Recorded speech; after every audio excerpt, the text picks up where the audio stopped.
Like and subscribe and click the bell icon to get new video updates. Commercial Vultures must be booted from the Ndis, Aged Care and Home Care May 1, 2022, 5.00 am Save login, register or subscribe to save articles for later. Share normal text size, larger text size, very large text size 0. Leave a comment. Quite rightly, we are witnessing widespread fury and frustration over the administration of the National Disability Insurance Scheme. It seems that every second day there is another disclosure over the shortcomings of a system that promised so much but delivers so inconsistently and seems plagued by intractable problems. This week we learned that the increasingly litigious and combative approach taken to the administration of what is supposed to be a system providing care to the most vulnerable people in our community has triggered mass resignations from the Ndis legal branch. An Ndis protest in Geelong in March. Credit Justin McManus. There is a matching furore over aged care. The levels of disillusionment in both aged and disability care focus on standards, conditions and regulation, or the lack of it. Despite endless scandals and expensive reports and inquiries, the structural flaws in both sectors, now dependent on a hybrid private government system, are set to continue, particularly in the for-profit sector. Is anyone surprised that redirecting a care model into a business model has led to declining standards? The problem starts at the top. The original Ndis, for instance, was governed by a diverse board of directors mixing lived experience with expertise in delivering complex care. Now it is run by bean counters and consultants. Little has been said though about another struggling scheme, designed to assist the elderly, to help some of the most vulnerable people to stay living at home for as long as manageable.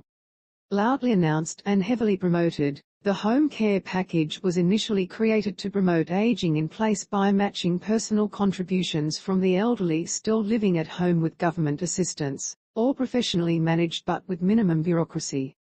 Slippage in delivery now means it has become so bureaucratic and elderly that it delivers far less than promised and is showing all the hallmarks of the same waste and inefficiency that has been steadily draining morale and personnel from both the Ndis and aged care. There must be a simpler way of separating out those who do need help from those that have the money to look after themselves. Credit illustration Matt Davidson. In simple terms, the federal government provides means-tested funds that match contributions from families to subsidize older Australians in their desire to stay at home and not go into nursing homes. Most older people prefer to stay at home if they can, but need expensive support to do so. Older people are often asset-rich but cash-poor, particularly in a low-interest rate economy. Some limited financial assistance is offered for the support needed: cleaning, gardening, simple household repairs and some personal care, which can turn out to be the difference between staying at home and going into institutional care. Needless to explain, it is also much cheaper for the government than creating the expensive infrastructure that old age homes require. Somehow, this simple idea that in theory makes compelling sense has instead, in practice, become a nightmare and sometimes even a rip-off. A home care package comes in different levels of care ranging from low needs to high needs.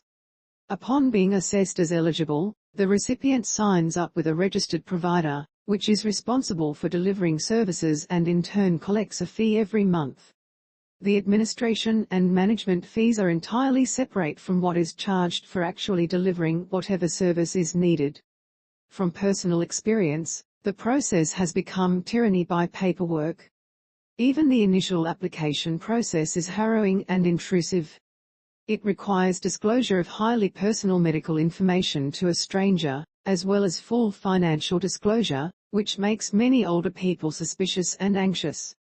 There must be a simpler way of separating out those who do need help from those that have the money to look after themselves.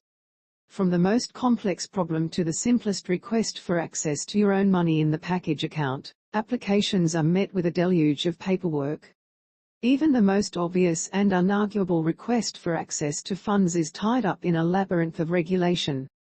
A simple replacement of, for instance, a broken household appliance, in my experience the kitchen stove at our nonagenarian parents' home, was met with the demand we provide an occupational therapist report and lengthy written assessment before approval for the purchase and installation of the most basic model of new stove was granted.